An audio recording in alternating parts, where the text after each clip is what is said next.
Sylvia Marie Likens, January 3, 1949 to October 26, 1965, was an American teenager who was tortured and murdered by her caregiver, Gertrude Banaszewski, many of Banaszewski's children, and several of their neighborhood friends. The abuse lasted for 3 months, occurring incrementally, before Likens died from her extensive injuries and malnourishment on October 26. Likens was increasingly tormented, neglected, belittled, sexually humiliated, beaten, starved, lacerated, burned, and dehydrated by her tormentors. Her autopsy showed 150 wounds across her body, including several burns, scald marks, and eroded skin. Through intimidation, her younger sister, Jenny, was occasionally forced to participate in her mistreatment. The official cause of her death was determined to be a homicide caused by a combination of subdural hematoma and shock, complicated by severe. Gertrude Banaszewski, her oldest daughter, Paula, her son, John, and 2 neighborhood youths, Coy Hubbard and Richard Hobbs, were all tried and convicted in May 1966 of neglecting, torturing, and murdering Likens.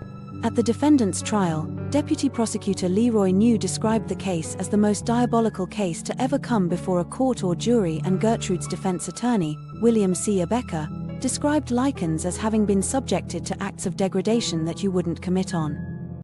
After 8 hours of deliberation, the jury found Gertrude Banaszewski guilty of first-degree murder. She was sentenced to life imprisonment but was released on parole in 1985. Paula was found guilty of second-degree murder and was released in 1972. Hobbs, Hubbard, and John were found guilty of manslaughter and served less than 2 years in the Indiana Reformatory before being granted parole on February 27, 1968. The torture and murder of Sylvia Likens is widely regarded as one of the worst. Gertrude Nadine Banaszewski, née Van Fossen, September 19, 1928 to June 16, 1990, was born in Indianapolis, Indiana, to Hugh Marcus Van Fossen Sr. and Molly Myrtle, née Oakley, both of whom were originally from Illinois and were of English and Dutch descent. Banaszewski was the third of 6 children, and her family was working class. On October 5, 1939, Banaszewski saw her 50-year-old father die from a sudden heart attack. 6 years later, she dropped out of high school at age 16 to marry 18-year-old John Stefan Banaszewski, 1926 to 2007, who was originally from Youngsville, Pennsylvania, and was of Polish ancestry, and with whom she had 4 children. Although John Banaszewski had a volatile temper and occasionally beat his wife, the two remained together for 10 years prior to their first divorce. Following her divorce, Banaszewski married a man named Edward Guthrie. This marriage lasted just 3 months before the couple divorced. Shortly thereafter, Banaszewski remarried her first husband, with whom she had 2 more children. The couple divorced for the second time in 1963. Weeks after her third divorce, Banaszewski began a relationship with a 20-year-old welder named Dennis Lee Wright, who also physically abused her. She had 1 child with Wright, Dennis Lee Wright Jr. Shortly after the birth of their son in May 1964, Wright abandoned Banaszewski. Shortly thereafter, Banaszewski filed a paternity suit against Wright for financial support of their child.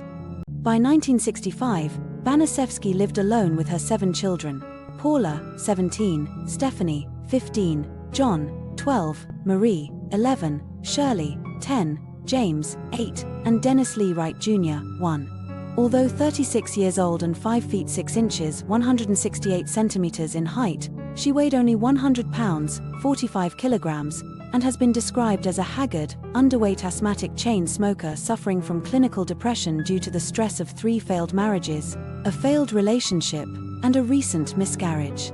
In addition to the sporadic checks she received from her first husband, a former Indianapolis policeman upon whom she primarily relied financially to support her children, Banaszewski occasionally performed odd jobs for neighbors and acquaintances, such as sewing or cleaning, in order to earn money. Banaszewski resided in Indianapolis at 3850 East New York Street, where the monthly rent was $55. Sylvia Marie Likens was the third of 5 children born to carnival workers Lester Cecil Likens and his wife, Elizabeth. She was born between 2 sets of fraternal twins, Daniel and Diana, 2 years older than her, and Benny and Jenny, 1 year younger. Jenny Likens suffered from polio, causing one of her legs to be weaker than the other. She was afflicted with a notable limp and had to wear a steel brace on one leg. Lester and Elizabeth's marriage was unstable. They often sold candy, beer, and soda at carnival stands around Indiana throughout the summer, moving frequently and regularly experiencing severe fin. In her teenage years, Sylvia Likens occasionally earned spending money by babysitting, running errands, or performing ironing chores for friends and neighbors, often giving her mother part of her earnings. She has been described as a friendly, confident, and lively girl, with long, wavy, light brown hair extending below her shoulders, and was known as Cookie to her friends. By June 1965, Sylvia and Jenny Likens resided with their parents in Indianapolis. On July 3, their mother was arrested and subsequently jailed for shoplifting.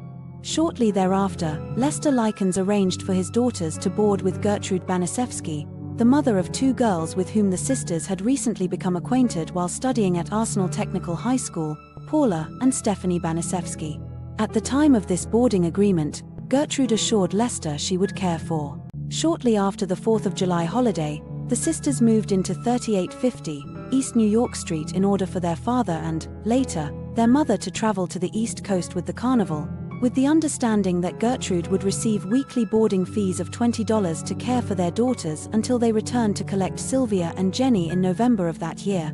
During the initial weeks in which Sylvia and Jenny resided at the Banaszewski household, the sisters were subjected to vary. Although Lester Likens had agreed to pay Gertrude Banaszewski $20 a week in exchange for the care of his daughters, after approximately 2 weeks, these payments failed to consistently arrive upon the prearranged dates, occasionally arriving 1 or 2 days late.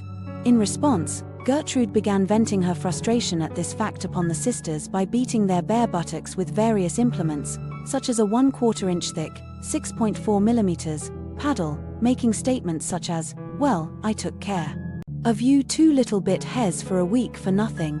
On one occasion, in late August, both girls were beaten approximately 15 times on the back with the aforementioned paddle, after Paula had accused the sisters of eating too much food at a church supper the household children had attended. By mid-August, Gertrude Banaszewski had begun to focus her abuse almost exclusively upon Sylvia, with her primary motivation likely being jealousy of the girl's youth, appearance, respectability, and potential.